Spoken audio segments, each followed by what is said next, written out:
confused, everyone. Let's get dangerous. This is so cool. I know. It feels so right. Take silly. I'm sorry, who is this? Nice try, Moonman, pretending not to know. Earth's greatest mastermind. You just made the list. I thought you said that was a myth. Just because it's a myth doesn't mean it's not true.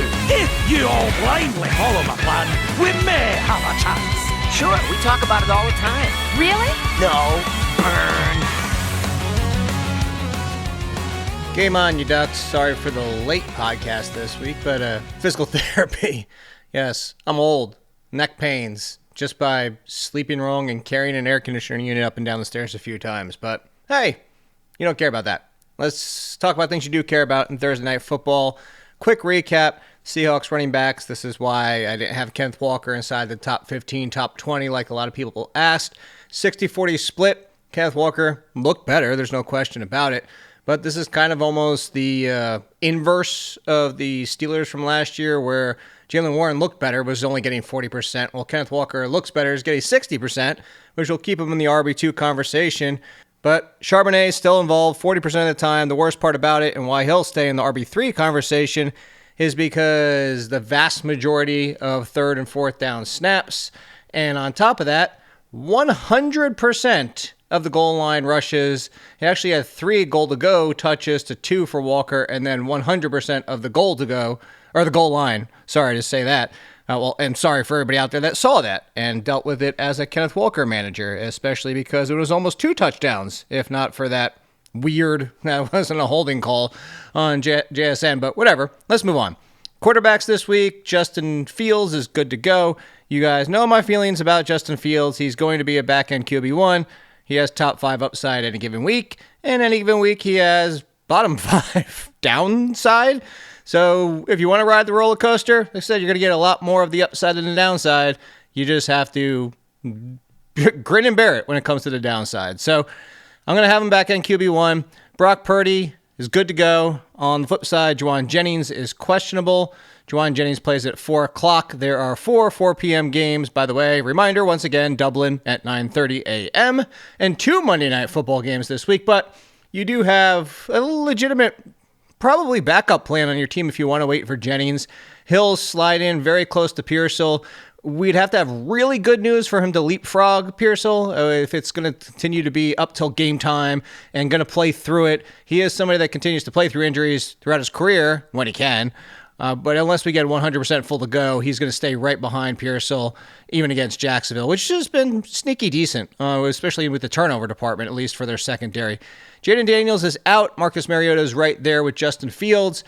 I think I'm actually going to go Fields 1 spot in front of Mariota just because Mariota gets the Falcons and got embarrassed against Carolina last week, and that defense is still solid enough. I know they gave up 30, but at the same time, just a little concern that this is definitively the safer floor with Mariota if you want to go that route. They'll be back-to-back. Krosky Merritt's questionable, but this is a backfield I'm trying to avoid as much as possible until one of those options gets knocked out of the pecking order, similar to Tyler Beatty for the Broncos. And then Terry McLaurin is week to week and out. Obviously, big thumbs up for Deebo Samuel. And Luke McCaffrey in deeper leagues. Brought him up last week, or I should say on waivers. And he was the one that stepped up when McLaurin was out.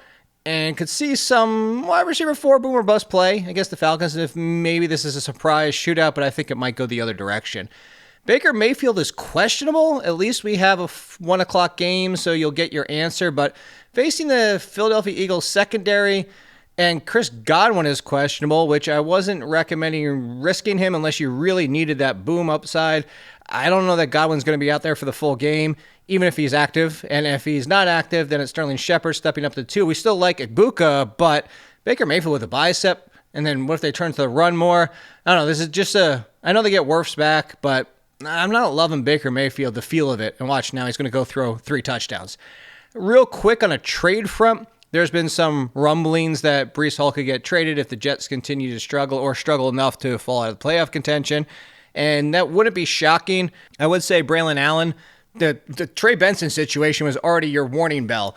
Braylon Allen, Blake Corum, up and down the line, DJ Giddens, Tyler Algier, these super high-end handcuffs that have top 15 upside if the lead option gets hurt should be on rosters.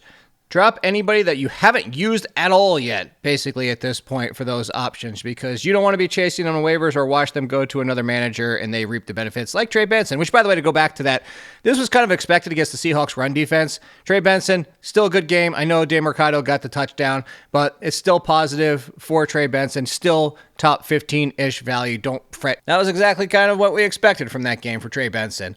And there's still flashes. Let's get back to running backs that actually matter for week 4. Ramondre Stevenson, he's not losing playing time, to make Mike Vrabel, which just means Travion Henderson's going to get 25 touches, right?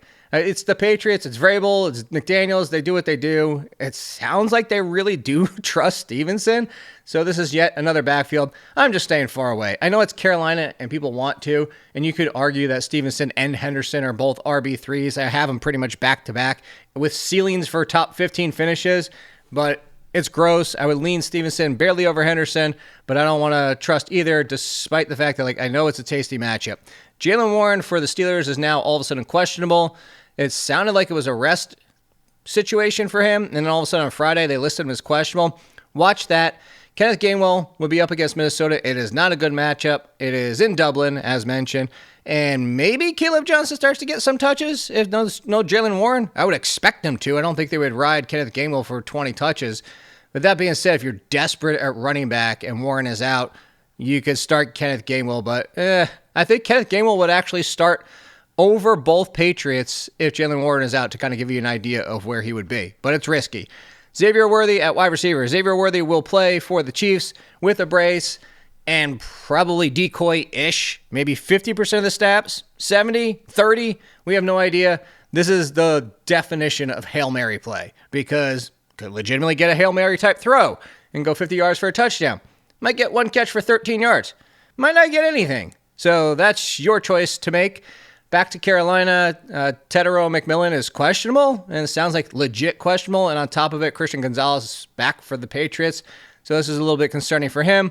I mentioned the Chris Godwin situation, and Devontae Adams' 4 o'clock game gets the Colts, which, depending on how they line up their secondary, probably a decent amount on Nakua, but it's not the best matchup. We saw Calvin Ridley struggle against them, and I know Calvin Ridley's been a struggle, and just point being is that Colts a little bit better than people might think on paper. So Devontae Adams will still be a wide receiver too, but maybe back end, especially because you have to wait till 4 o'clock. Again, there's some options at 4 o'clock. Maybe if you want to risk Trey Tucker coming off that game.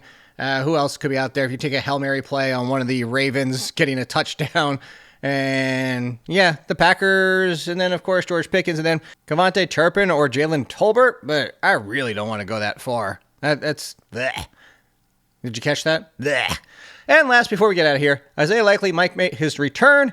And I will say this, if you haven't been reading the waivers or the ranks or checking out the comments, I don't have really much interest in Isaiah Likely. That being said, they could trade Mark Andrews, maybe, final year of his contract. And then, of course, Isaiah Likely would be a top 10 tight end if that were to happen. But that's the point. Isaiah Likely will have top 10 performances with Mark Andrews out there. Predicting when they're going to happen? Impossible. It's just not possible. Trust me. Can't. Just like all the Ravens options. You never know which one's going to score. They're like a box of chocolates. You don't know what you're going to get because that's how Lamar Jackson and the Ravens play. So, sure, he could score a touchdown this week. And if you have an open spot and it's a deeper league and you want to stash him because you know your league will trade and go crazy for Isaiah Likely if he has a big game, go right ahead. I just put it back in that same bucket. He was the comparison I made for Harold Fannin. He's the second tight end with an option that they use more and has been there and is the veteran. So, hey, you know what? If you want to roll the dice, I have no problem because it's also tight end, by the way. Ban tight end only positions. Go tight end / wide receiver. Please. Been recommending that for years. I don't know why I said please like that. But please get a win this week. And please come back on Monday. And please tell all your friends and everybody to listen to the podcast. Share it. We're slowly trickling up. I'd like to see a big boost. Legitimately, if every single one of you had 2 extra people listen, I could retire. Not really. It would just be back to what it used to be. Which would be nice. Love you guys. Toodles. Bye. Dublin, baby.